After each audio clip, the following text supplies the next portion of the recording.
What do you want? What do you want? Can I eat one of those naked things? Yeah, go fuck yourself. Yeah. Good, okay, back in the UK, wonderful, lights are set up, camera looks fine, background looks like a bedroom, great, let's get cracking. Hello everybody, my name is Ed, and we are back from Los Angeles, although we have been back from Los Angeles for about a week now, but I've been busy. I started a new job the day I got home. I've had no real time to record anything, and this is now Sunday night. Go away, paper truck. But yeah, I'm here to tell you a little bit about our time in Los Angeles, and especially at E3. Now, I promised you guys quite a lot of things with regards to E3, one of those being a vlog. That didn't happen. That didn't happen at all. So the reason that didn't happen was, frankly, when we arrived there, we thought, great, this will be great. Let's get started. Let's get the camera out. Let's record our intro.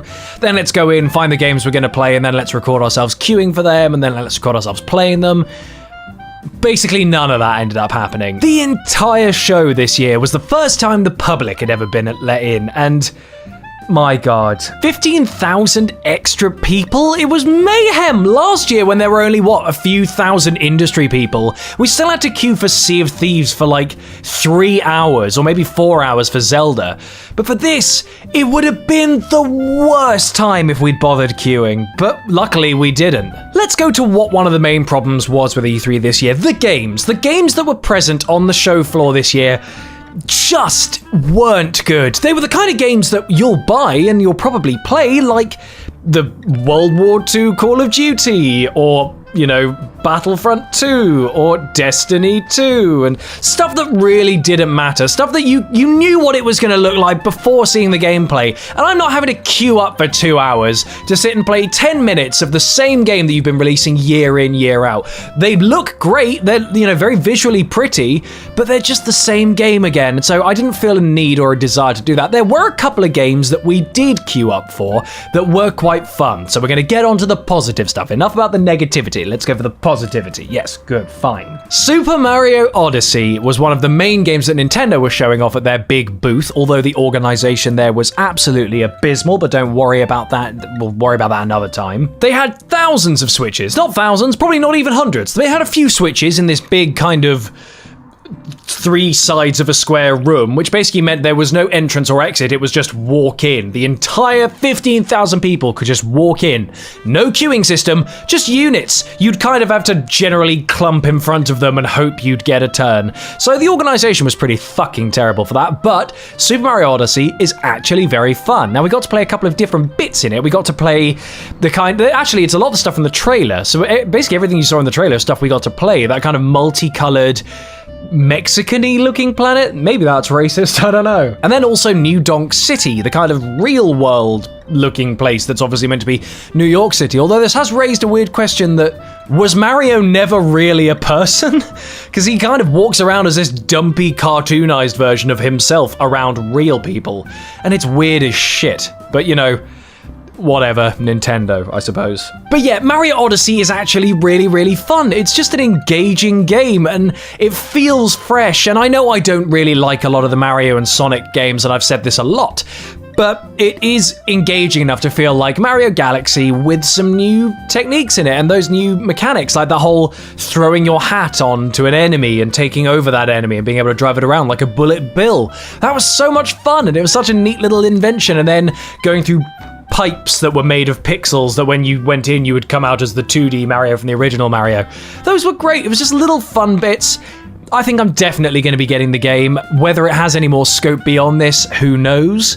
But it's still going to be exciting, and I want to play it, but there were some other Nintendo Switch games that we tried, all of which I'd played before. So we played ARMS again, we played Splatoon 2, and I'd done those during the test punches in the test file, but I didn't get to win the shirt when I played the test file like I did at E3. Wait, do I have that somewhere? It's probably about, but there's a lot of shit here and I can't be bothered. The shirt doesn't really matter. Either way, I got to play a lot more games that I'd already played for the Nintendo Switch, and I'm looking forward to the release schedules. Also, we got things announced like Metroid and Kirby and Yoshi, and these are gonna be so good if they actually ever kind of make it to the surface, if that's gonna happen, who knows. So the Nintendo Switch stuff was good fun, but it wasn't the only thing there that we wanted to play. Another game we got to play was the Dragon Ball FighterZ, kind of Dragon Ball Z's answer to Marvel vs. Capcom. It looks kind of weird to some of you who may not be as into your 2D fighters, but honestly, I think it is one of the best Dragon Ball fighting games I've ever played. It felt so fluid and looks amazing, and the combos feel really, really solid, and it just feels playable. It's the kind of game I want for the Nintendo Switch,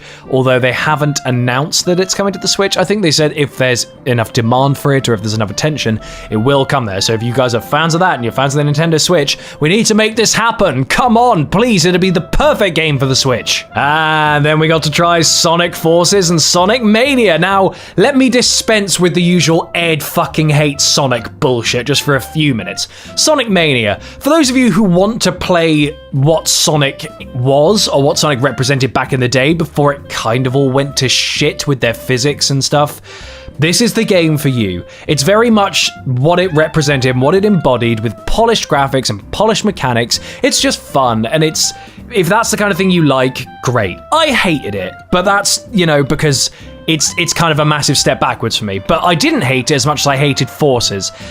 That game just has nothing going for it. It's just Sonic 2 Battle with really beautified graphics, and that to me isn't enough. And I'm sorry, I'm not going to bother ranting about it, because it was that bad. It was really that bad. And I'm sure a lot of you will buy it, and I'm sure you'll all love it. And if you do, great. I think the OC character thing's quite cool. I don't know whether it worked very well, but Sonic Forces, man, what are you guys doing? Shit. Oh. Other than that disappointment, we did have a disappointment that Monster Hunter Double Cross wasn't actually on the show floor. Last year, we got to play Monster Hunter Generations for the 3DS. That was great fun, but what we didn't get was any kind of Switch display. In fact, what we did get for the Nintendo Switch version of the Monster Hunter game was a complete backtrack saying it's probably not happening, or at least they've got nothing to announce at this time, which basically means we'll see how it does when we release the Japanese version. If it does all right, we'll westernize it for you. But we got Monster Hunter World coming to PS4 and PC, and it looks perfect. It looks like exactly the game I wanted from Monster Hunter for all these years, and not just for any little reason. I mean, it's got no loading screens, its graphics are absolutely beautiful, but most importantly, this game got rid of the fucking animations that the characters do whenever they consume an item. So it's more like drinking an Estus flask in Dark Souls, where you kind of slow down a bit, but you can still consume. It's not the whole during that entire 8-frame whatever animation is, you can get blindsided by a Tigrex or a Rathalos. It's not fun, but this has finally gotten rid of that, and I can't wait to see it on PC and play it with friends online with Discord. Oh, it's going to be great. But where was Double Cross for the Switch? I want to be able to take it out and about. And where was Pikmin World? And where was the Virtual Console for the Switch? And where was Smash Bros? You didn't even announce Smash Bros, Nintendo. Come on! I promised I wouldn't rant about it, but the games they did announce really exciting, even if there was no gameplay of showing like potential Pokemon Stars, Yoshi, and whatever. But I wanted to see more of games we knew were coming, and we know that Pikmin is coming, whether it's Pikmin 4 or Pikmin World, whatever you want to call it. We know it's coming. We didn't see anything about it, and I'm really disappointed. I'm disappointed in all the games we didn't get to see, more than I am excited about the games we did, and that is what was wrong with this year. E3 for me this year, last year was a decline from the previous year. This year just announced nothing of real substance. I mean, there are like sequels like Beyond Good and Evil 2, but I didn't play Beyond Good and Evil 1. I just know that's appeasing a massive fan base, and so it was a bit like a, oh, cool kind of moment. But things like Days Gone and those zombie games, I'm sure they'll be fine. You just didn't grip me with them in any way from your gameplay or your trailers, so you blew it for me there.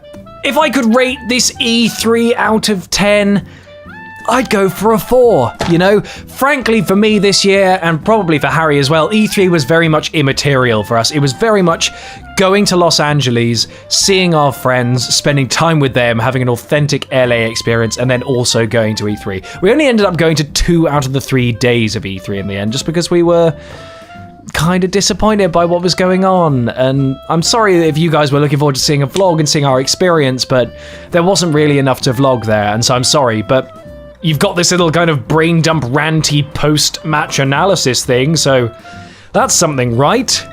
Right? Shit. I just noticed this has been flashing the entire time I've been doing this video. This terrible low battery system needs to be destroyed. Well, There's been a few things I loved about E3, like the little games we tried and some of the new things that were announced, but mostly I thought it was a bit of a letdown. What did you guys think of E3? Did you have games that you were excited by? Did you have games that let you down? Or was there anything that you didn't see that you were expecting to see? Did something come up you weren't expecting at all? Let us know in that comment section below, because I'd love to hear what you guys think.